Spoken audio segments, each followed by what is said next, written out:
טוב, בוקר טוב, בשם השם נעשה ונצליח להגדיל תורה ולהדירה בתכלית של יראת שמיים לחיים טובים ולשלום. Amen. Amen. On est aujourd'hui le dimanche 3 du mois de décembre. Allons, de décembre, bientôt l'anniversaire de mon frère, Moshe, à qui on souhaite, Bezrat Hashem, un joyeux anniversaire. Et on est le Tetvav du mois de Kislev. On s'approche mamash de Hanouka, avec beaucoup de hitlaavout, beaucoup d'amour, beaucoup d'enthousiasme.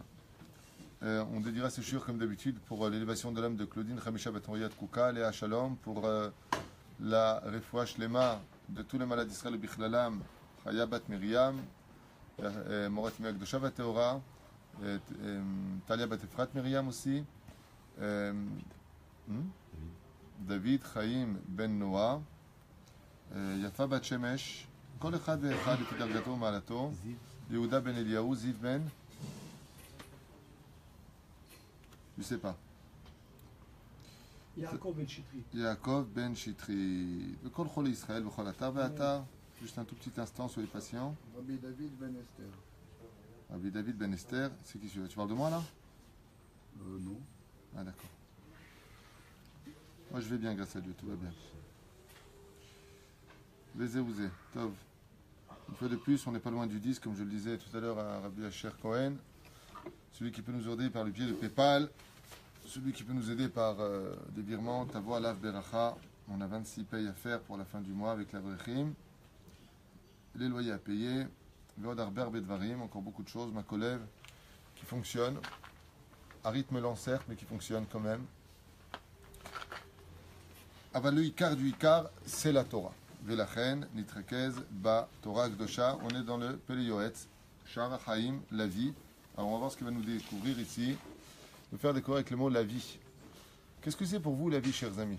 Rabbi David, qu'est-ce que c'est la vie pour toi? Quand on dit la vie, qu'est-ce que tu écrirais si je te disais la vie?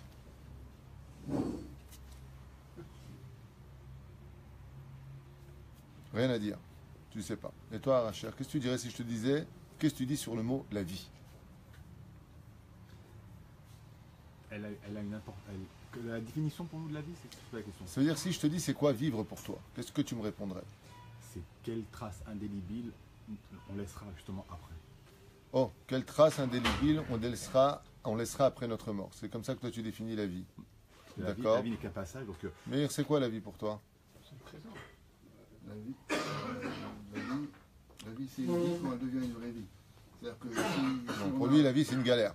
Ok, Gérard, c'est quoi la vie pour toi? La vie c'est extraordinaire. Une réponse. Découvrir. Oh, Agnès. La vie, c'est découvrir. Découvrir quoi? Tout ce qui est caché et tout ce qui est masqué. Je trouve cette réponse magnifique. Tu vois, quand tu te lâches. Rabbi Meir Abraham, c'est quoi la vie pour toi? Connexion avec Hachem. C'est la connexion avec Hachem. Donc après la mort, on n'est pas connecté à Hachem. C'est ça la vie. C'est après la mort. Alors la vie, c'est après la mort. Fait, on entend beaucoup de philosophie ici. Tov, fait. Bon, on irait.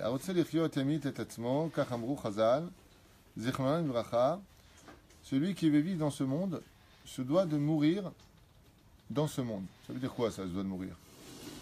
Il y a un lien de mourir dans ce monde. Yamit et Atzmo, ça veut dire que la vie est dans la Torah. Le Pele Yoetz va nous expliquer ici, la vie est dans la Torah. Si tu n'es pas dans la Torah, tu ne vis pas. Tu crois que tu vis, c'est métro, boulot, dodo. Tu passes ton temps à essayer de trouver des kiffs, tu es constamment à la recherche de encore mieux, encore plus, encore plus. Il nous dit ici, Zelon Achon, sache que la vraie vie se trouve dans la Torah, chez Nehemar, Etz Chaim hi la mahazikim ba. Etz Chaim hi, l'arbre de vie. Ça veut dire que pour vivre dans le monde dans lequel on est, c'est être capable de vivre selon un système imposé par le judaïsme, par la Torah, par le créateur du monde. Ça s'appelle vivre. Si tu ne vis pas dans la Torah, dans le judaïsme, ça ne s'appelle pas, dans l'absolu, vivre. Alors ça veut dire quoi? Si on n'est pas religieux, on ne vit pas. On a vu des gens qui ont marqué l'histoire et qui n'étaient pas spécialement religieux. Qu'est-ce qu'il y a? Je pense qu'il y a une réponse de Hélène qui dit... Hélène, qu'est-ce qu'elle dit? Elle dit, c'est l'hôpital des âmes. Qu'est-ce qu'est l'hôpital des âmes? Le monde d'en bas? La vie. En fait, la vie. On est là pour se réparer, donc c'est... Oui, Nachon. C'est une très très belle définition, Hélène.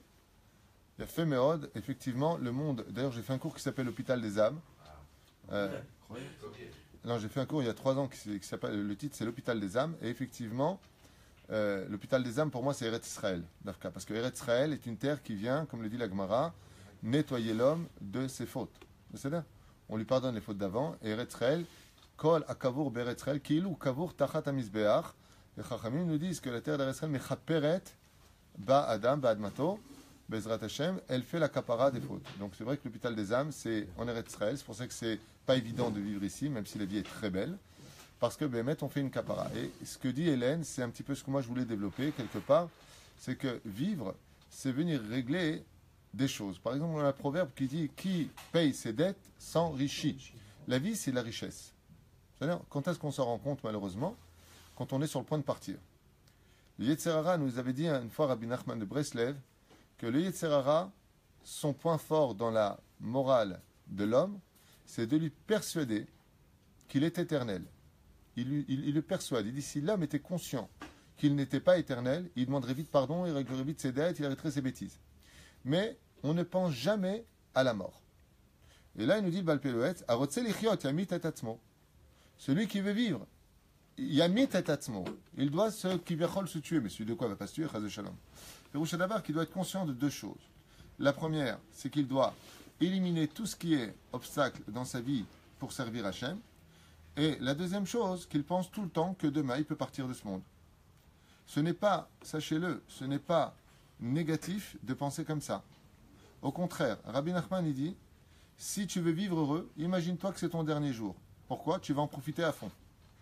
Donc si chaque jour, tu te dis que c'est ton dernier jour, tu profiteras tous les jours à fond. Donc tu auras vécu 120 ans à fond.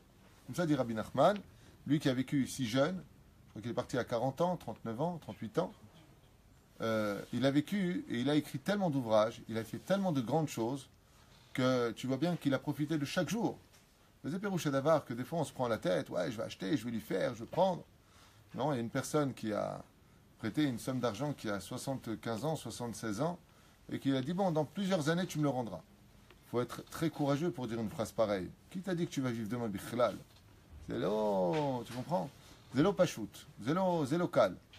Mais la reine, comme il dit, je veux donner de l'argent aux petits-enfants, aux petits-petits-enfants. Allez, va, allez, va, amen, amen. Mais c'est une erreur de penser comme ça. Pourquoi? Parce que tu ne vivras pas, parce que tu vas vivre pour un contexte de longue histoire.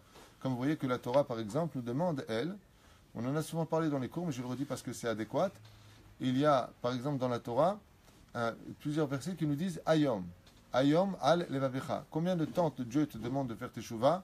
Un seul jour. Il t'a jamais demandé de faire teshuva pour toujours. Pourquoi? Parce que faire teshuva pour toujours, c'est un challenge qui est trop dur pour nous avec le Yetzer Hara qu'on a.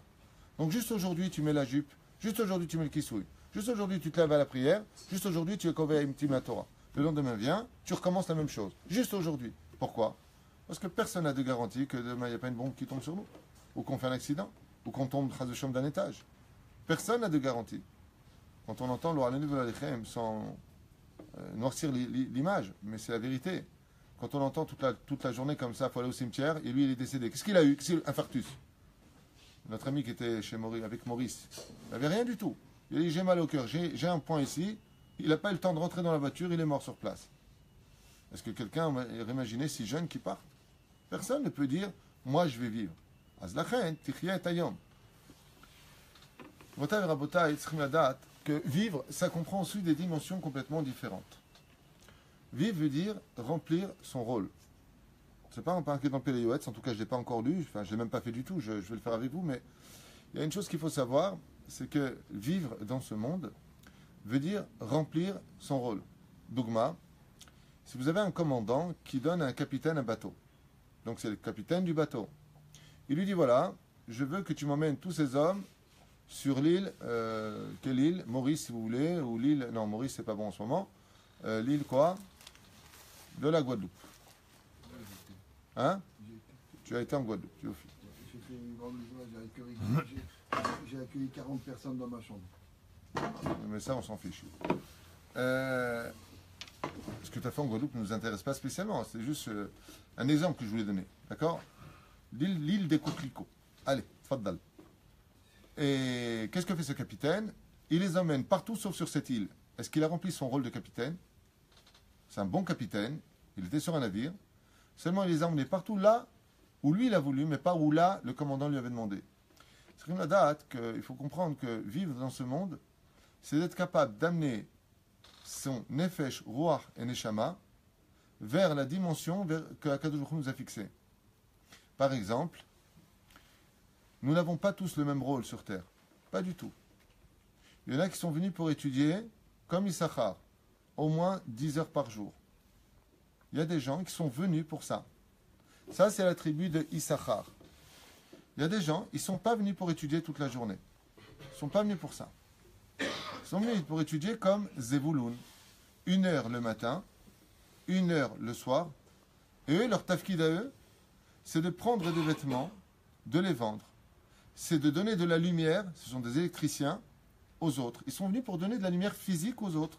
C'est-à-dire qu'en tant qu'électricien, il vit son tikkun à lui. Comme je vous l'ai raconté une fois, on est parti voir le Rav Stapler parce qu'il y a un problème de couple qui devait se marier et la Kala n'était pas d'accord. Pourquoi?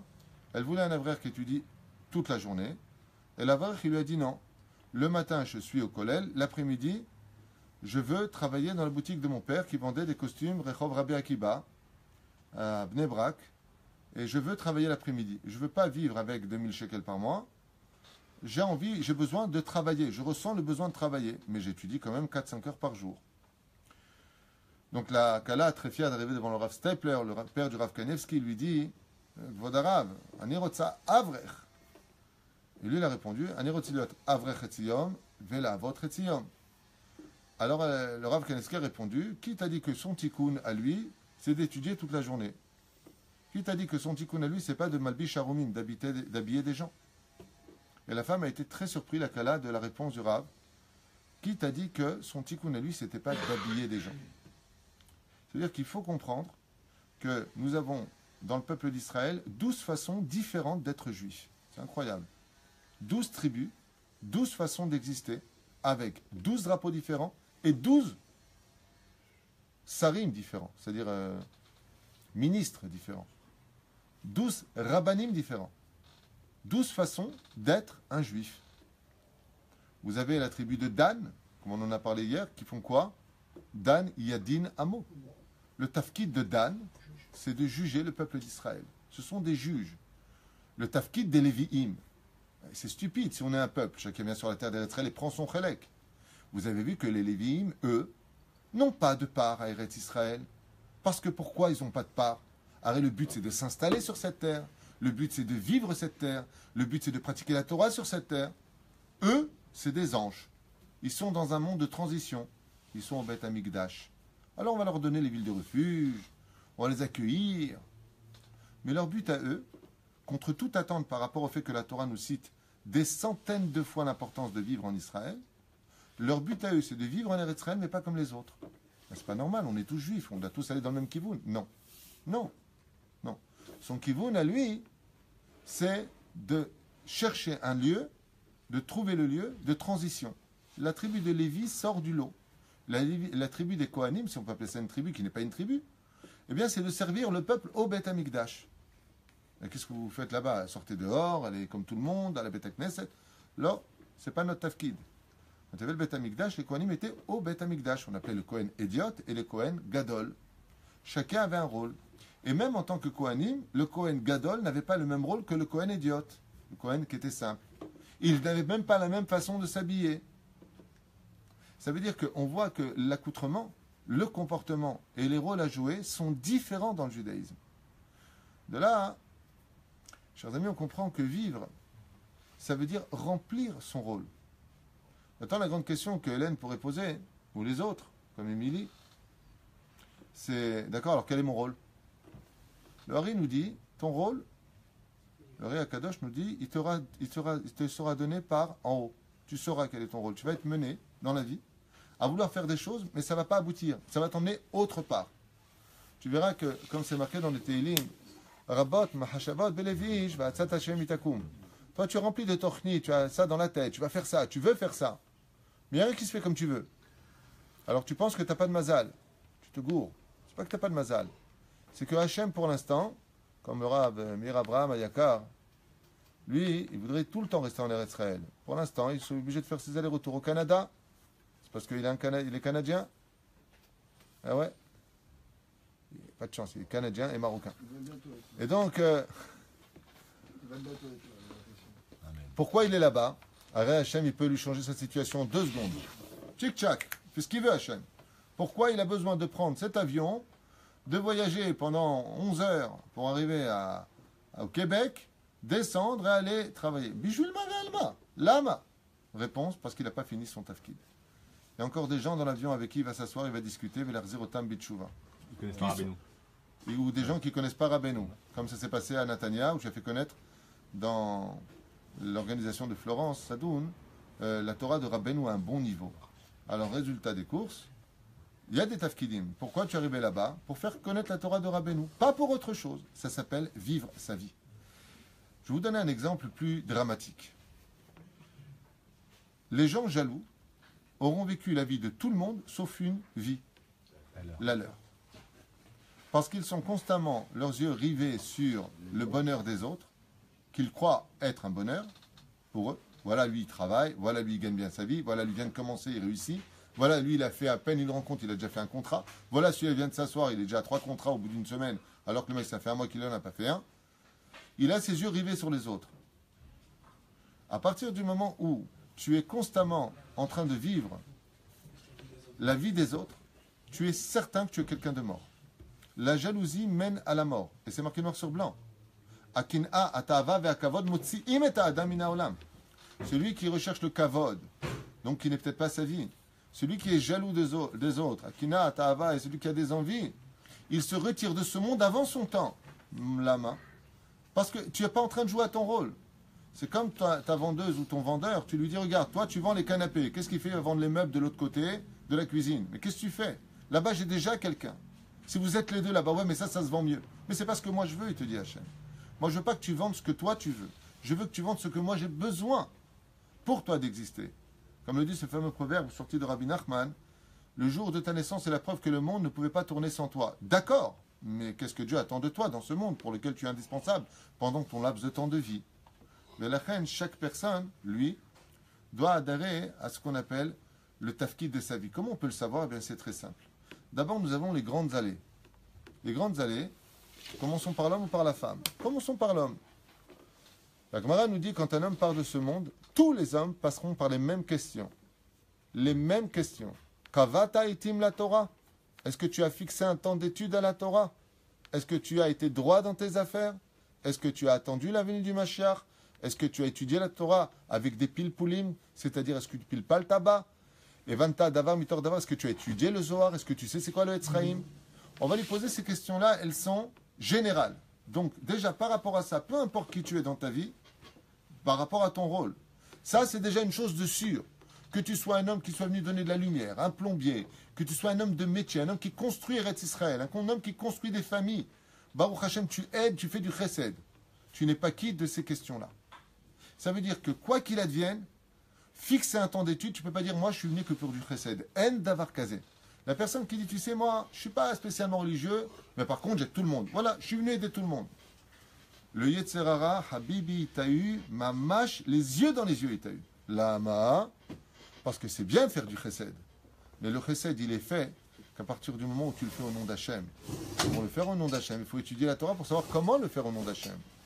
Donc, Shaharit Mincha Arbit, tu n'en es pas quitte. C'est pas parce que tu donnerais des millions par mois à des familles pour les relever, Chazak ou Baruch, tu auras un grand monde futur.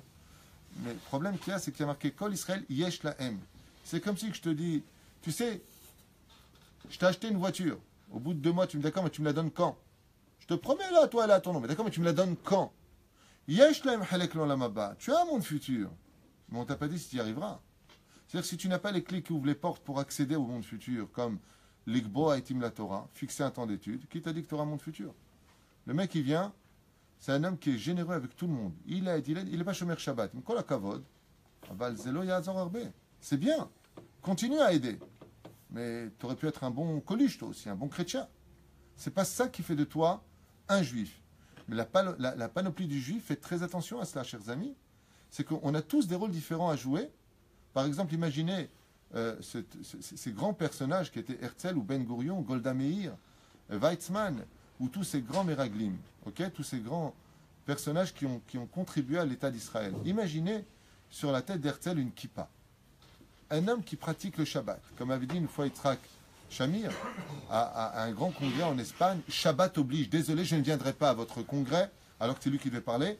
Alors ils l'ont repoussé pour Yitzhak Shamir au dimanche. Vous vous rappelez de cette histoire en Espagne? Il y a très très longtemps de ça, il y a 25 ans. Il y avait un congrès, Israël était invité, c'est lui qui devait parler. 91. C'était en 91. Inachinami, oui, on a un journaliste avec nous. Et qu'est-ce que j'ai dit moi Non, il y a 25 ans. Non. Ah, il y a 25 ans. C'était en 91. Et il avait marqué l'histoire. Les journaux, bien entendu, les gauchistes étaient révoltés. Il a dit désolé. Yitzhak Shamir a dit désolé, je ne suis pas venu présenter Yitzhak Shamir. Je suis venu présenter le peuple d'Israël. Ça, c'était un très bon Premier ministre. Extraordinaire Premier ministre. Yitzhak Shamir. Portez bien son nom. Le Shamir construisait le temple.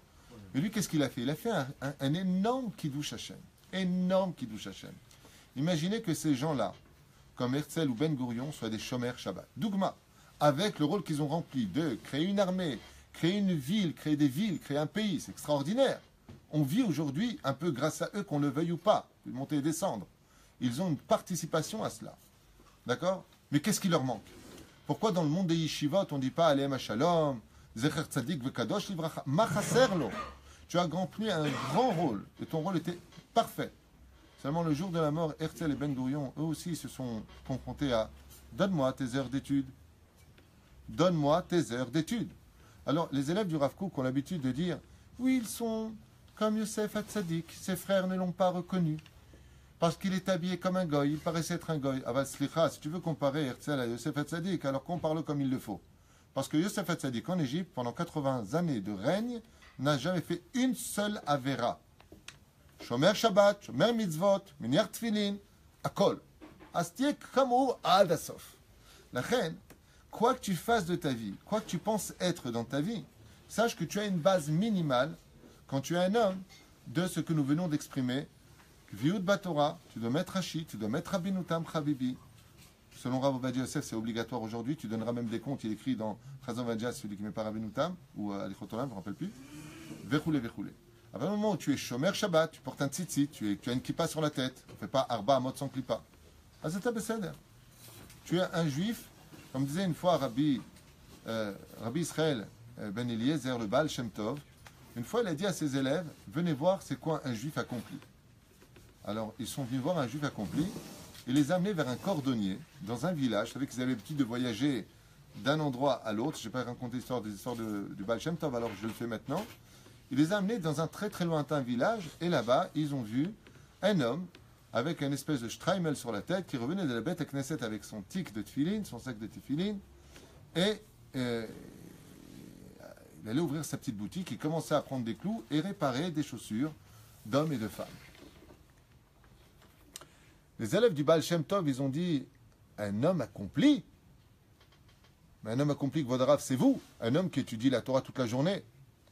Et le Baal Shem Tov leur a dit, non, lui, c'est un homme accompli. Moi, je suis venu ici pour apporter le domaine de la Chassidoute, l'étude de la Géoula. Je suis venu apporter ça sur un plateau en argent. C'est-à-dire quoi? Les secrets de la Torah dans un langage d'enfant. C'est la Chassidoute. Il dit, mais attention, lui, son tafkid, vous savez pourquoi il est venu au monde? Parce que dans le Gilgul d'avant, leur a dit le Baal Shem Tov, cet homme-là n'a pas cessé de donner des chemins ambigus aux gens. Comment on va là-bas? Je passe par la forêt là-bas. Et qu'est-ce que faisaient ces gens? Ils s'esquintaient à l'époque les chaussures, ils se trouvaient les chaussures, ils cassaient leurs talons. Il est venu dans ce monde pour réparer les talons. Son tafkid à lui, pourquoi Dieu il l'a fait? Pour réparer les talons. Et il y a un des élèves du Baal Shem Tov qui lui a dit Ufren Zeliot Shlemut HaYehudi, c'est ça être juif? Et le Baal Shem Tov a répondu il met les tefilin, il va à la Beth Knesset, il kova itim la Torah, il porte des tzitzit et il répare des talons. Ça s'appelle un juif mouchlam. Il fait ce qu'il a à faire en tant que juif, mais lui, il est venu réparer des talons. Comme on raconte une fois le Hari Akadosh, il raconte l'histoire qu'on est venu le voir parce qu'on lui a dit qu'il y a un bedeau de Beth Knesset qui est très spécial. Il a une maladie, est-ce qu'on peut faire quelque chose pour lui? Alors on lui a dit, qu'est-ce qu'il y a? Il dit, voilà, chaque fois qu'il vient à la Beth Knesset, il ouvre la synagogue à 4 heures du matin et il fait la prière jusqu'à Odou. À Odou, tous les jours, il s'endort. On est obligé de le réveiller, d'enlever les tefilines, parce qu'il s'endort. Il ne peut pas rester là. Il leur a dit, l'oreille à Kadosh, cet homme-là, quand il est venu sur terre, dans le Gilgoul d'avant, dans la réincarnation précédente, il commençait toujours à prier à Odou. Quand il est arrivé en haut, il lui a dit, tu sais ce qui te manque? Toutes les corbanotes. Il est revenu dans ce monde que pour les corbanotes. La reine ou Yoshen à Odou. Aval, où est-ce qu'il est? Il est dans le monde de la Torah. Ne croyez pas une fraction de seconde et ne commettez pas cette erreur, chers amis, de croire que d'être juif, c'est simplement j'arrive en Eretz Israël, ça y est, je suis bon, je suis blasé. Pas du tout. Pas du tout. Liot Yehudi, ça correspond à des choses que peu importe la tribu dans laquelle tu te trouves, peu importe qui tu es comme personnage. Dati atachayav liot. Zechova. C'est-à-dire, si on lève la tête vers le haut de toutes ces tzadikim qui sont au-dessus de notre tête, qu'est-ce qui les réunit tous pour avoir un cadre dans les Beth Knesiot ou dans les maisons de chaque juif? C'est la pratique de la Torah et des mitzvot. S'ils n'étaient pas dans la Torah et les mitzvot, même si c'était des gens qui avaient apporté un énorme bien à l'humanité, on ne ferait pas leur iloulot. Donc il faut d'abord Torah et mitzvot. Et c'est pareil pour la femme. La femme, elle a des obligations. Elle doit avoir la tête couverte, elle doit être extrêmement pudique et surtout dans cette génération, ne pas jouer avec la halakha dans la pudeur. Pourquoi? Parce que le Yitzhara est beaucoup plus fort dans la znout que toutes les époques qu'on n'ait jamais connues dans l'histoire. On est à la fin des temps. La femme se doit, Bezrat Hashem, de respecter la nida, de faire les chalot, adlakat nerot Shabbat. On doit se battre pour le shlom bait. Une femme doit rester une femme, ça veut dire qu'elle est inférieure à l'homme, au contraire. Mais ça veut dire que la femme a un rôle d'éducation, de montrer l'exemple à ses enfants, de parler à leur cœur, de ne pas leur dire allez vous coucher, de les emmener avec le papa, de les emmener se coucher avec des histoires de Torah, d'inculquer en eux comme de la pommade dans leur cœur l'amour de l'étude de la Torah. Donc à partir du moment où nous avons ces rôles à jouer, après ça elle peut être couturière, elle peut aller travailler, elle peut même aller boire un café avec une amie. Je veux dire par là que peu importe ce que tu as à faire, mais n'oublie pas un détail. Tu as un rôle à jouer de façon générale. Mais tu ne peux pas dire, moi, je sais pourquoi je suis venu au monde. Moi, je suis venu au monde pour faire des sandwichs tous les matins à des enfants. Chazak ou baruch. Chazak ou baruch. Mais sache une chose, il y a plein de pays qui le font. Ça ne fait pas de toi quelqu'un de juif. Ce qui fait quelqu'un de toi, quelqu'un de juif, c'est quand dans la palette de ce chesed que tu fais, tu as tout ce qui va avec, derrière. Quand tu as ça avec toi, alors tu as la shlemut. C'est ça, vivre. Il y a la vie que toi tu dois vivre et il y a la vie qui t'attend pour que tu la vives. Et la vie ne peut pas appartenir qu'à celui qui est dans le monde de la Torah. Mais c'est là. Il y a des questions? Vrim Brourim. Comment on connaît son tafkid sur cette terre? J'ai déjà répondu à cette question. Comment est-ce qu'on peut savoir quel est son tafkid, le rôle à jouer? Il y a deux choses. Les événements vont t'y mener que tu le veuilles ou pas. Je veux dire que moi, j'ai connu quelqu'un qui a fait médecine toute sa vie, il est devenu chirurgien, et il arrive en Eretz Israël, et ça ne gagnait pas ce que lui, il avait besoin. Il est devenu, l'après-midi, menuisier. C'est pas une blague. Il travaille très bien avec ses mains. Il est passé, un truc de fou, de chirurgien en France à menuisier en Eretz Israël. Un truc de fou. C'est-à-dire, Bassov, ça gagnait plus dans la menuiserie avec ses meubles. Il avait plus de commandes que l'hôpital. Il a quitté l'hôpital, c'est devenu un menuisier. Je te rends compte, j'ai fait 14 ans d'études universitaires, machin, truc chouette, et je me retrouve menuisier. Pourquoi? Alors, je lui ai dit, c'est très simple. En France, ton tikkun, c'était de réparer des corps. En Israël, ton tikkun, c'est de réparer les arbres. Donner vie aux arbres par d'autres formes. Il m'a dit, c'est exactement ce que je ressens. Une personne pareille qui est venue me voir, et qui m'a dit, je ne trouve pas mon rôle, je ne trouve pas mon tafkid. Une femme qui est venue me voir au bureau, elle m'a dit, je ne m'y retrouve pas. Quoi que je fasse, je vais travailler dans des bureaux, j'ai fait plein de choses, j'ai fait vendre zélosé. Je lui ai dit, alors ne m'appelez pas, je ne suis pas Monsieur Soleil, je lui ai dit, vous devriez essayer la peinture. Vous vous exprimez par la peinture. Et cette personne, depuis qu'elle a pris des toiles et qu'elle commence à peindre la nature en Eretz Israël, m'a dit, sachez que je revis. Je revis. Quelque chose qui était mort en moi, je n'arrivais pas à trouver mon tafkid. Et c'est pour cela qu'il faut aller voir un rave. Ne venez pas voir moi, je suis hyper occupé. Allez voir vos rabbanim. C'est-à-dire, et demandez-leur, Bezrat Hashem, de vous aider à vous trouver. C'est très important. Par exemple, j'ai un garçon à Jérusalem qui avance bien à l'école, mais il y a quelque chose qui ne va pas. Il est dans un Talmud Torah. Il y a quelque chose qui ne va pas. Alors je lui ai posé la question au père, je lui ai dit, mais quand tu l'observes ton fils, qu'est-ce que tu vois chez lui? Il m'a dit, il aime bien taper. Il tape à table, il tape avec les verres, il prend une fourchette, il tape sur la table. Je lui ai dit, inscris-le à faire de la batterie. J'ai eu cette personne récemment au téléphone il y a quelques jours, je lui ai dit, comment va ton fils? Il me dit, oh là là, depuis qu'il joue de la batterie, il remonte à l'école, il est super bien. Il y a des éléments qui nous manquent, des choses qu'on a en nous qui nous manquent. Tant que, bien entendu, tout ce que nous demandons à vivre reste dans le cadre de la halakha, c'est un très bon sujet, tu peux le faire. Dès que ça dévie de la halakha, ça devient un mauvais sujet, tu n'es pas sur le bon chemin. C'est le klal de tous les tafkidim. C'est pour cela que un des moyens les plus rapides de savoir qu'est-ce qui nous manque le plus, c'est la hitbodedut. Il y en a un qui a tous les conseils, qui a toutes les réponses, c'est Hachem. Demandez à Hachem, levez-vous la nuit, pendant que toutes les étoiles montrent l'infini de l'univers. Et à ce moment-là, dites à Hachem, avec un cœur pur, Hachem, qu'est-ce que tu attends de moi? Et vous allez voir que Hachem va te le faire savoir. Comme Rabbi Yochanan dans Masechet Tani de Daf Kaf Aleph, Amoud Aleph, qui partait pour aller travailler avec le cœur contrarié de quitter la yeshiva. Et des anges viennent au-dessus d'une mappolette et disent, regarde, ils ont laissé la vie pour Chaye Sha'a, pour aller travailler dans le monde d'en bas. Ilfa, la chavruta de Rabbi Yochanan de Jérusalem, lui n'a pas entendu ce message. C'est incroyable. Vous avez Rabbi Yochanan et vous avez Ilfa. La Gemara nous raconte comme ça que les deux étaient en train d'étudier. Et en train d'étudier la Torah, ils sentaient qu'ils avaient faim au point de s'en évanouir. Il n'y avait pas de Kemach, il n'y avait pas de Makolev, il n'y avait pas toutes ces organisations qui sont là pour essayer de relever un sourire sur le visage des gens en leur donnant à manger. Qu'est-ce qu'ils font? Ils décident d'aller travailler. Ils disent, bon, ben, il y a un tikkun, bezat apecha tochalechem, par la sueur de ton front, tu te nourriras. Peut-être que Hachem, il veut qu'on aille travailler. Alors ils sont partis travailler. Sur la route, comme ça nous dit la Gemara, ils s'arrêtent et s'adossent sur une mappolette, une ruine. Les anges descendent du ciel et veulent faire tomber des pierres sur leur tête. Rabbi Yochanan écoute et il entend, regarde ces deux-là qui ont osé laisser tomber l'étude de la Torah pour aller se nourrir. Waouh! Mais attends, excuse-moi, il faut bien qu'on mange, non? Rabbi Yochanan se tourne vers Ilfa, sa chavruta, qui n'est pas moins fort que lui en Torah, et lui dit, Ilfa, as-tu entendu ce que j'ai entendu? Il lui a dit non, j'ai rien entendu. Rabbi Yochanan nous fait réaliser dans cette Gemara quelque chose d'incroyable. Il dit, ok, alors bon chemin, car moi je retourne à la yeshiva. La Gemara nous dit, pourquoi lui il est retourné à la yeshiva et pourquoi Ilfa n'est pas retourné à la yeshiva?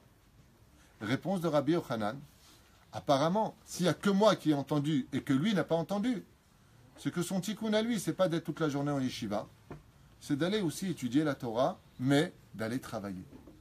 Donc vous voyez que Rabbi Yochanan, lui va retourner à la yeshiva, le ventre vide, avec beaucoup d'espoir, et il deviendra qui plus tard? Le prince de la Torah de tout le peuple d'Israël, celui qui compilera après le Talmud de Jérusalem. Waouh! Vêtu de fils d'or et d'un chapeau orné de gloire, les poches remplies d'argent, prince de la Torah comme Rabban Shimon ben Gamliel.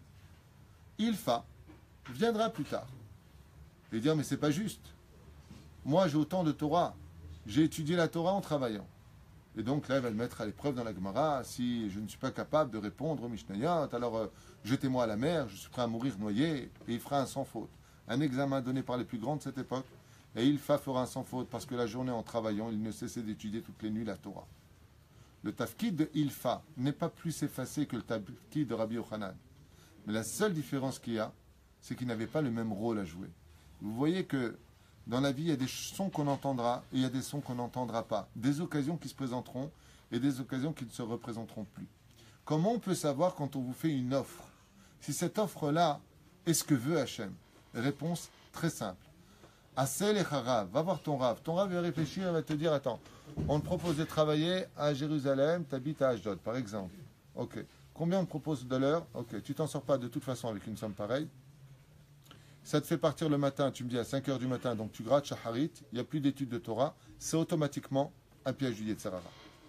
À partir du moment où le travail vient enfreindre la gdusha de ton étude, la gdusha de ta prière, et que c'est ce sur dos-là, tu risques de tout perdre, c'est un travail du Yetzer Hara. Parce que le Yetzer Tov, il t'ouvre les portes dans ce domaine. C'est pas possible. C'est pas un bon conseil. Donc cette personne qui m'a parlé de ça, je lui ai dit, n'accepte pas ce travail-là. N'accepte pas. Pourquoi? Parce qu'il va te voler peut-être, te donner un tafkid, mais il va surtout te voler ton olam haba. Ça deviendra un travail de tikkun sur la route. Le matin pour élever, il faut au moins 1 heure. Encore 1 heure pour revenir. Quand est-ce que tu vas prier? Quand est-ce que tu vas étudier? Le soir, tu vas rentrer à 10 heures. Quand est-ce que tu vas te reposer? Pour repartir le lendemain? C'est pas une vie. C'est pas un bon conseil. De plus, tu mets ta vie en danger sur la route. Ce n'est pas le chemin à suivre. L'otov. Azahara guide. Après, la personne, elle fait ce qu'elle veut. Mais à partir du moment où tu as un travail, comme quelqu'un qui est venu me voir, il m'a dit, je vais travailler chez Avi et Achir. Il est venu me voir, qu'est-ce que vous en pensez? Je dis, à quelle heure il commence le travail? On commence le travail à 10 heures. Ah, ça te laisse le temps de venir étudier, de venir au cours et d'étudier 1 heure de Gemara après avec un avraire. Il m'a dit, Nachon. D'accord, mais moi je voudrais faire aussi autre chose. À quelle heure tu quittes? À 3 heures. Tfadal. Ça s'appelle Lalou. Ok? Je lui dis, Metsuyan. Avoda Tova. C'est Tov, tu peux étudier, tu peux faire méod. Il y a des gens, ils n'auront pas le temps d'étudier. Alors ils vont étudier le soir. Mais au moins, mettre les tefilines. Au moins, trouver un tafkid qui te laisse respirer. C'est-à-dire, raconter quelque chose. Comme l'a dit Moti Amar à Yakar. Moti Amar, on lui a proposé, m'a raconté des choses qu'on avait fait Shabbat chez lui, incroyables. On lui a proposé des postes impressionnants. Extrêmement bien payés à l'époque. Extrêmement bien payés. Quand il a fait Tchouva, il a dit à la boîte, je suis désolé, mais je ne peux plus venir le samedi. Je ne peux pas faire des mots, je suis chez le médecin. Je ne peux plus venir le samedi. Pourquoi? Il a dit, parce que je suis Shomer Shabbat. Alors il nous dit, va te faire cuire un œuf, toi et ton sabbat. Il a quitté son travail, il s'est retrouvé au chômage. Mais il était musicien. La nuit, il travaillait. Sa femme, elle lui a dit, ou on est avec Hachem, ou on n'est pas avec Hachem. Tu ne peux pas être un religieux qui fait Shabbat, qui n'a plus de travail, mais qui travaille dans l'orchestre, parce qu'il était chanteur. Et en même temps, tu fais danser des hommes et des femmes ensemble. Il se retrouve à annuler alors qu'il était plein toute l'année. Donc il gagnait de l'argent. Il a annulé absolument tous ses contrats. Ça m'a raconté. Il s'est retrouvé du jour au lendemain, Miha Tata. On lui propose une super place à l'époque à la RATP. RATP, grand participant, bien entendu, à la déportation des Juifs pendant la Deuxième Guerre mondiale. Très très grand participant. RATP, Marchemam Bezekhaman. Ouais.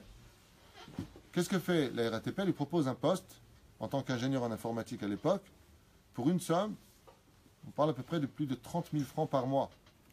Revenez à l'époque, c'était énorme. Cadre, pension assurée. Il dit d'accord, je veux bien, mais à condition. Je ne travaille pas le Shabbat, pas Yom Tov. Il dit, le Shabbat et pas Yom Tov. Vous êtes un peu fou. Résultat des courses, il refuse. Je vous fais ça en Kitsour.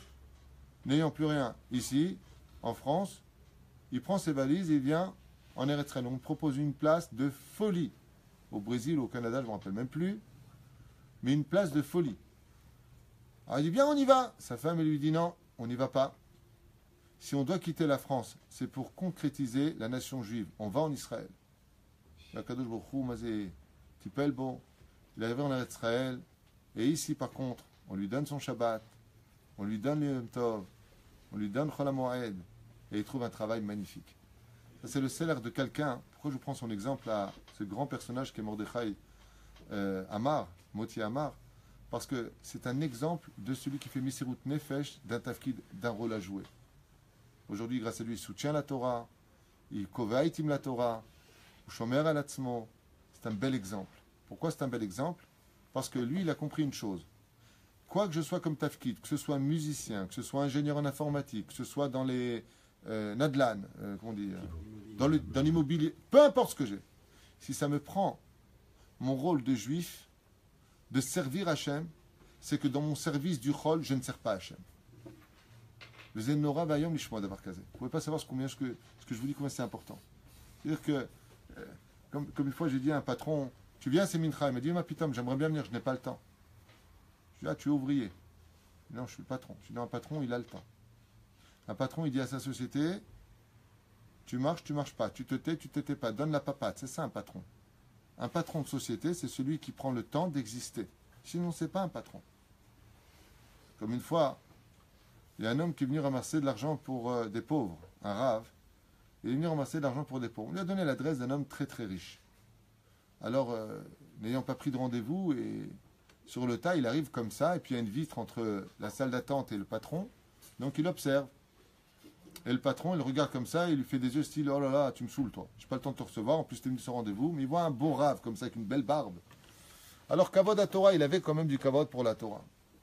Et puis à midi 10, ou plutôt à midi 12, comme Obélix, il voit une secrétaire qui arrive avec un plateau, avec un repas bien chaud, fermé sous cellophane pour le patron. Et il voit ce plateau comme ça posé devant lui, et le patron est au téléphone, et il hurle, et il allume une cigarette, et il ouvre la fenêtre, et il va, et il vient, et 3 heures plus tard, il fait enfin entrer le rave. Le plateau est toujours sous cellophane, posé de côté. Et le rave, la première chose qu'il lui a dit, je viens de découvrir quelque chose d'incroyable. Quelle différence y a-t-il entre un pauvre et un pauvre? Il dit entre un pauvre. Il dit oui, vous et un pauvre. Il dit le pauvre, il ne mange pas parce qu'il n'a pas de quoi manger. Et les pauvres patrons ne mangent pas parce qu'ils n'ont pas le temps de manger. Vous êtes exactement dans le même cas, dans le même résultat, il lui a dit. J'ai vu quelque chose d'incroyable. Alors qu'est-ce que ça veut dire ça? Il lui a dit oui, j'ai pas le temps de travailler, j'ai pas le temps de. Vous voyez bien que le téléphone n'arrête pas de sonner, il faut que je réponde à tout le monde. Il lui a dit c'est toute la différence. Alors c'est pas avec vous que je vais aller voir, je vais aller voir votre société. Je vais vous dire quoi, la société? Il dit moi je vais parler avec le patron. Et un patron dans le judaïsme, c'est celui qui fait ce qu'il a besoin de faire. Un patron, c'est celui qui fait ce qu'il a besoin de vivre. Ça, c'est un patron.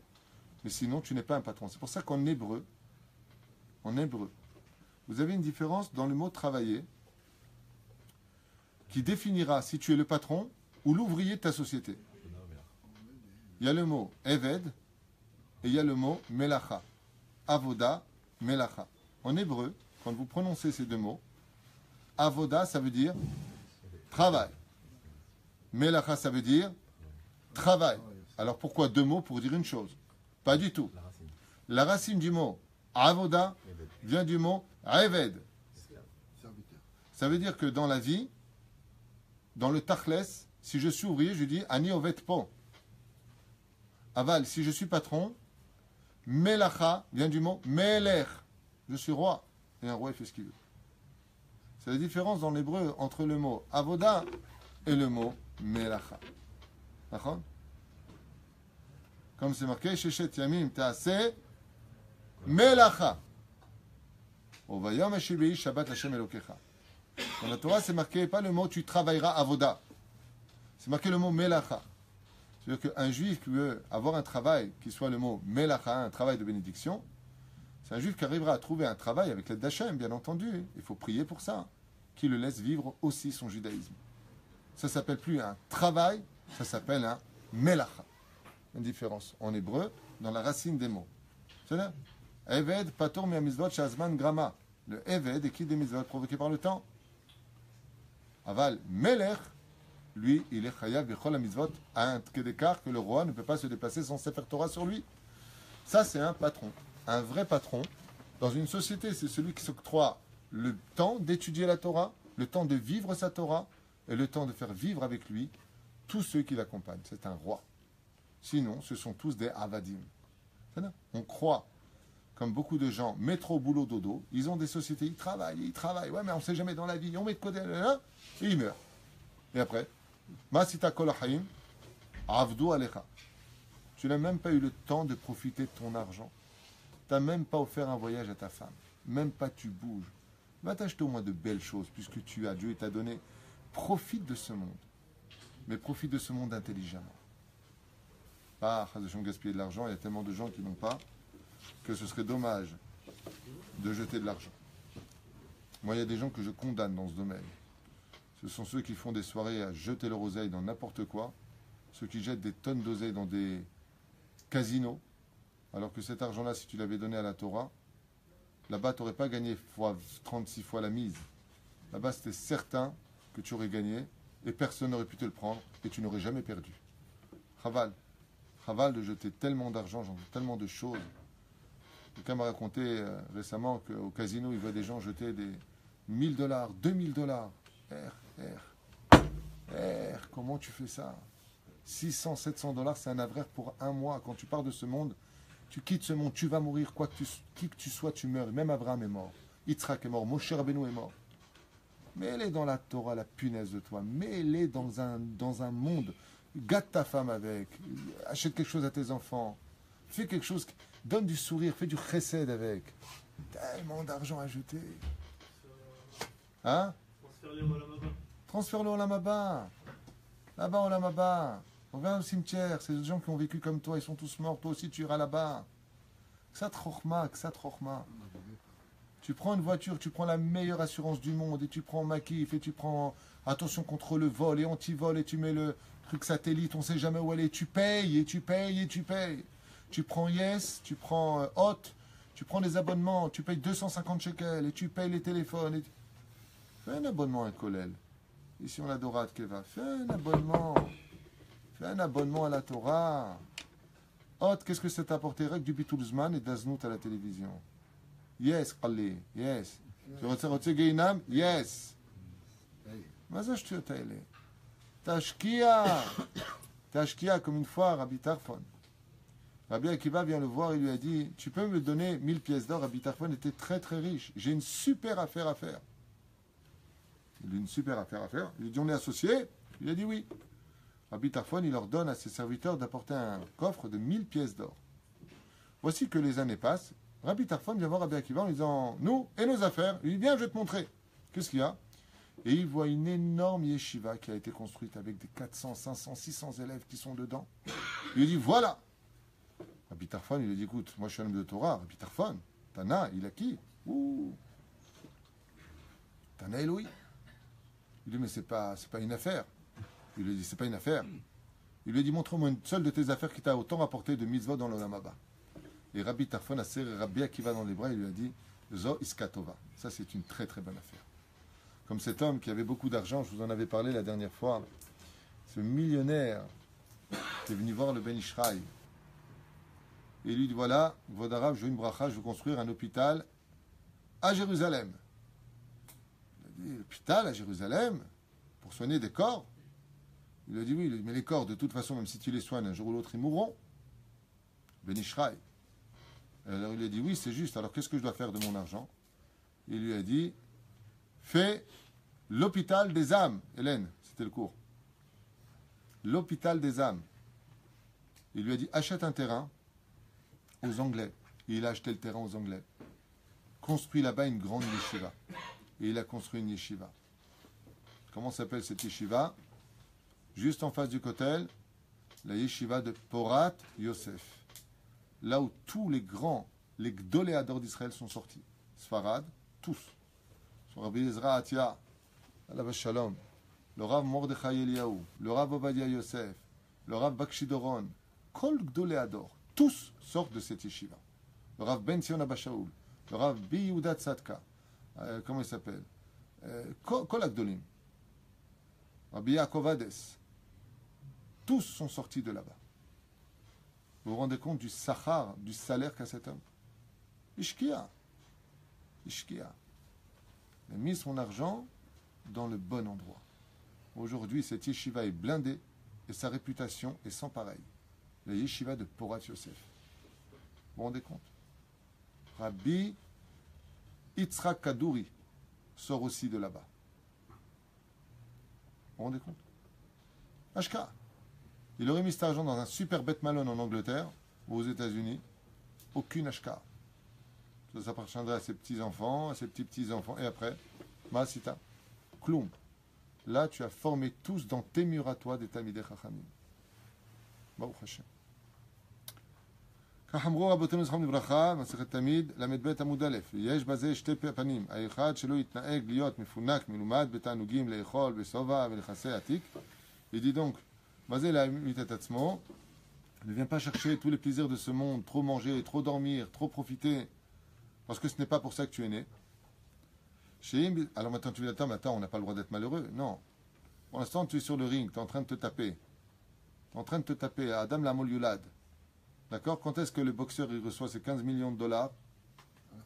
À la fin du ring, quand il a fini de se taper avec l'autre, imaginez maintenant, il vient, il met une droite à l'autre, l'autre il vient pour l'en mettre, il dit stop, stop, c'est bon, qu'est-ce qu'il y a, viens, on va boire un verre. C'est pas le moment de boire des verres. Ça ne veut pas dire qu'on ne doit pas profiter de ce monde, les hayim, qu'on vive, chas de shalom. Il faut être heureux de vivre dans ce monde, il faut s'octroyer aussi des occasions d'être saméar. Kacher, bien entendu. Il dit, mais le but, c'est pas ça. Je vous dis franchement, il n'y a pas un plus grand plaisir au monde que l'étude de la Torah. C'est presque de la drogue. Pour celui qui investit vraiment, celui qui feuillete la Torah dans son fauteuil ne goûtera jamais au plaisir de l'étude de la Torah. Sachez que l'étude de la Torah ne se dévoile à l'homme et lui donne un plaisir intense que quand l'homme il est mashki à bas. Ça veut dire que quand vraiment il s'investit dedans. Quand il se lève la nuit, que c'est dur pour lui, qu'il fait des efforts. Vous avez vu comme quand on veut une femme, on veut se marier. Okay, on l'appelle le jour, la nuit, on vient la chercher en bas de chez elle, on vient l'accompagner au travail. Tu me manques, je t'aime. On a tout le temps pour elle. Vous avez vu ça? C'est incroyable. Avant le mariage, il n'y a rien qui passe avant notre cas-là. Ni nos parents, ni nos frères et ni nos sœurs. On est presque fâchés avec la terre entière pour elle. Ouais. Et qu'est-ce que ça ouvre? Le cœur de la Kala. Il dit la Torah, c'est pareil. Après, elle veut t'épouser, elle accepte de tendre le doigt et elle s'est fait arnaquer. Après le mariage, on n'a plus le temps pour elle du tout, on n'a même pas le temps de la regarder, on ne lui dit pas une fois qu'elle est belle, rien du tout. C'est un acquis. Grave erreur. Velachen, quand on a le plaisir, Bezrat Hashem, de vouloir quelqu'un, on fait une énorme Messerut Nefesh. Il dit la Torah, si tu veux qu'elle te donne du plaisir, il faut lui donner une énorme Messerut Nefesh. Et si tu lui donnes une énorme Messerut Nefesh, tu entendras de cette belle Kala que tu désires tellement qui te dira, tu sais pas combien en réalité je t'aime. Waouh! Je veux me marier avec toi. Waouh! Je serai la mère de tes enfants. Waouh! Et la grand-mère. Waouh! Et l'arrière-grand-mère. Waouh! Et là, il ne faut pas exagérer. Verroulé. C'est extraordinaire. Pourquoi? Parce que tu l'as mis en confiance. Parce que tu lui as fait comprendre que tu étais là pour elle. La Torah, c'est pareil.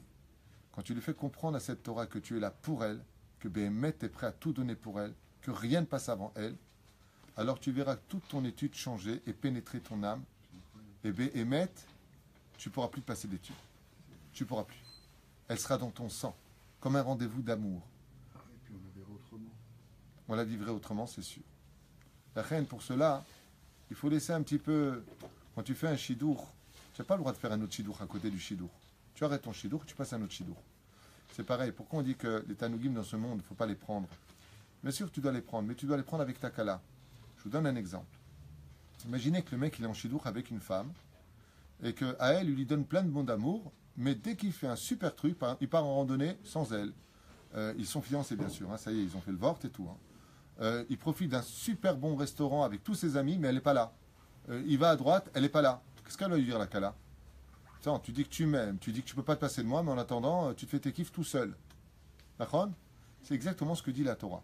Elle dit, ok, tu dis ça, mais prends-moi avec toi. Ça veut dire que tu vas au restaurant avec des amis. Alors fais un Dvar Torah. Prends-moi avec toi, chez Yed Racha. C'est un beau Dvar Torah. Tu vas quelque part. Ne regarde pas l'autre. Ça veut dire qu'on ne regarde pas l'autre. Ne donne pas plus de plaisir. C'est-à-dire, ne viens pas m'humilier à moi en disant, oh, j'ai étudié un peu la Torah, c'était sympa. Mais par contre, j'ai fait un foot, je me suis éclaté. Non. Tu dis, j'ai fait un foot, c'était sympa, mais j'ai fait une étude, je me suis éclaté. Donne-moi le meilleur, dit la Torah. À vos oreilles, ça sonne peut-être pas normal. Mais Zamitout chez le Dabar. Tu ne peux pas savoir combien la Torah se sent humiliée à la maison quand tu viens et que tu dis, oh, j'ai vu un film, il m'a retourné la tête. Et l'autre, il lui dit, t'es parti au cours du Rab? Oh ouais, je suis allé. Mais alors, tu vois le film, les livres de la Torah qui écoutent ça, comment tu veux qu'ils te donnent du plaisir? Mais va simotra. C'est pour ça que la Torah elle s'appelle Samahaim, Samamavet. La Torah, c'est des samim. C'est comme de la drogue. Ouais? Vie ou mort. La reine fait très attention de ne jamais donner des expressions dans ta vie. Je me suis éclaté à l'hôtel. Il y avait une piscine. Tu donnes des expressions comme ça. Et la Torah qui t'écoute, elle dit, waouh, c'est comme si que tu dis à ta fiancée, ouais, toi t'es mignonne, mais j'ai vu une femme, qu'est-ce qu'elle est belle. Mais alors, tu sais quoi, j'étais figé devant elle. Comment elle va réagir, ta fiancée? Elle va te marier avec. Tu me fatigues. C'est exactement ce que tu dis la Torah. Ce qui fait que tu vas venir les Fayez Sota, tu reviens écouter la Torah un peu plus tard, et résultat des courses, tu la trouves fade, cette Torah. Bon, voilà ce qu'il a dit, il faut être gentil, il faut être mignon, faire Torah au mitzvot. Ouais, qu'est-ce qu'il a dit? Ben, c'est super sympa. Bon, allez, on va travailler, on va faire une super affaire. Tu vas trouver ton plaisir dans les îles, à Jean-les-Pins, en vacances à Eilat. C'était super! Le jour, je vous promets, on arrivera à dire, en sortant du Beth Midrash, comment c'était. Waouh! Magnifique! Alors on aura fait un grand kiddush Hashem. On aura renversé enfin le monde. Le problème, c'est qu'on donne des expressions qui sont extraordinaires pour des choses qui ne resteront qu'en photo, en souvenir. Parce que si tu n'as pas de photo, tu t'en souviens même plus après quelques années. Tachles, tu auras des bribes de souvenirs. Tu ne te rappelles pas exactement, puis le plaisir ne sera pas là.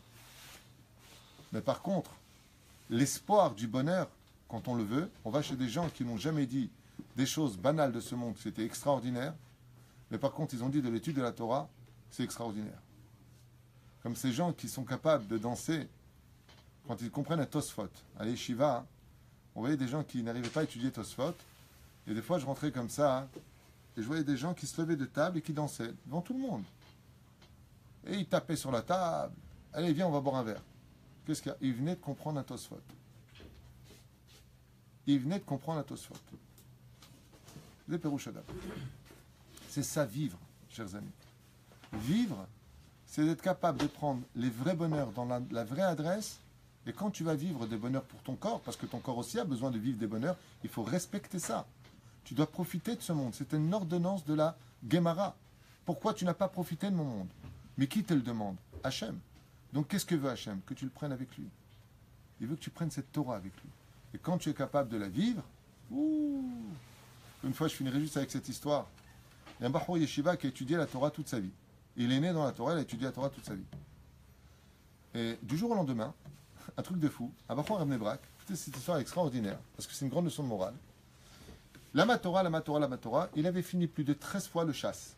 C'est pas mal, 13 fois le chasse, Beyoun, pas Bebekiut, pas aléatoire. Mamash Beyoun, 13 fois le chasse. À l'âge de 47 ans, il décide d'arrêter la yeshiva pour ouvrir une boutique. Alors on lui dit, mais pourquoi faire? Arrête, à Kol Beseder, tu vis, tes enfants ont grandi, pourquoi?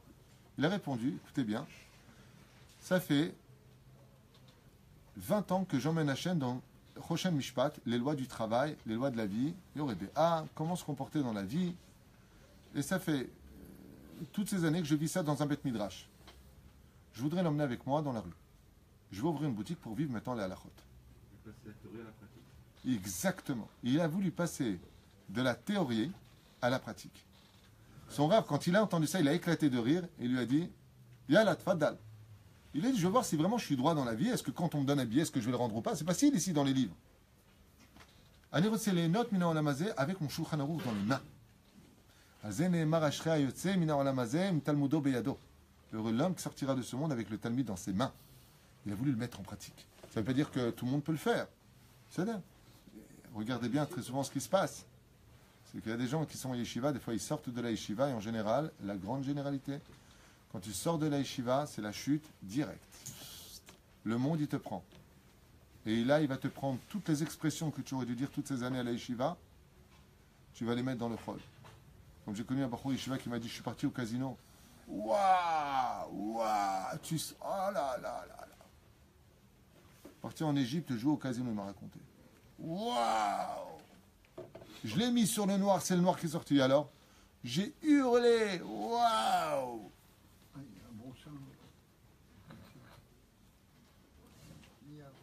Tout ce que tu viens de dire et faire, fais très attention. Parce que Hachem, il ouvre tout de suite les années où tu étais en yeshiva, ce qu'une fois tu as fait waouh. Ce que tu as fait waouh. Alors les gens ils te disent, ouais, mais ça c'est la faute des enseignants. Tu as raison, peut-être qu'il n'y a pas de bons enseignants, mais tu as qu'à aller chercher ta Torah toi-même. C'est pour ça que Rabbi Nachman, je finirai avec ça, chers amis, il dit, quoi que tu étudies par jour. Pour être élève de Rabbi Nachman, il faut étudier 7 feuilles de Gmarot par jour, connaître le tour de Shulchan Aruch. Sinon il dit, ne m'appelle pas mon élève. Comme ça j'avais appris de lui. L'un de ses livres. Rabbi Nachman ne veut pas des gens, il veut des gens qui soient simples. Des gens qui acceptent le pshat de la Torah, des gens qui ne font pas des chakirot sur les tours de la Torah. De l'autre côté, il ne veut pas des gens vides d'esprit non plus. Même s'il dit à Shachat Amochin. Pour moi, c'est ce que j'ai compris de son étude. Rabbi Abraham, tu confirmes Hein? C'est l'idéal. Comme ça, moi, j'ai étudié de lui. Celui qui est mon élève, c'est Kliot Baki. On voit les élèves, Rabbi Nathan, toutes ces références. On voit les élèves de Rabbi Nachman de Breslev. Eh bien, qu'est-ce que je voulais dire? J'ai oublié. Un dernier exemple. Je suis parti dans Rabbi Nathan dans un livre à lui en m'emportant. 7 feuilles de Gemara par jour. Oui, mais j'ai oublié ce que je voulais dire. Ouais, là-bas j'ai oublié. Hachem veut pas que je le dise. Voilà. Je voulais pas que je le dise. Non, c'est dommage. Ça m'est parti parce que je suis parti dans. Comme j'ai fait une étude de Rabbi Nathan, j'ai dit Rabbi Nathan, je suis parti là-bas, j'ai quitté, j'ai déconnecté. C'est rare quand ça m'arrive. Aval met Hachem Aitazot, Iniflat Be'ainenu. C'est tout le plaisir de ce que nous avons, c'est l'étude de la Torah. Et il faudra, Bezrat Hachem, comprendre que la vie n'existe pas sans Torah. Vous savez, je vais vous dire une chose. Ceux qui le voient plus que nous, ce sont les goïms. Quand les goïms, ils voient les fêtes juives, quand ils voient le Shabbat chez les juifs, moi je vous parle de ce que j'ai vécu. Quand ils voient comment on fait le kiddush, comment les enfants ils viennent, ils prennent la bracha du père, comment la mère elle est à côté de son mari, quand il fait un motzi lechem minaret, il donne des mots à chacun, il voit toutes ces salades. Et il dit, vous faites ça tous les sabbats? Il dit, tous les Shabbats. Je peux vous dire, on avait des goïms qui venaient très souvent à la maison à l'époque en France, et ils voyaient le Shabbat des Juifs, les boulettes tunisiennes, ils étaient comme des fous. Ils voyaient Pessah, ils voyaient les belles tables, ils voyaient comment Baruch Hashem, chacun bénit l'autre. Zé Achaim Shelal. Je n'escape Bezrat Hashem, l'Agdil, Torah ou l'Adira. Et tant pis pour l'histoire que je voulais vous raconter, peut-être une prochaine fois. Kol Tov.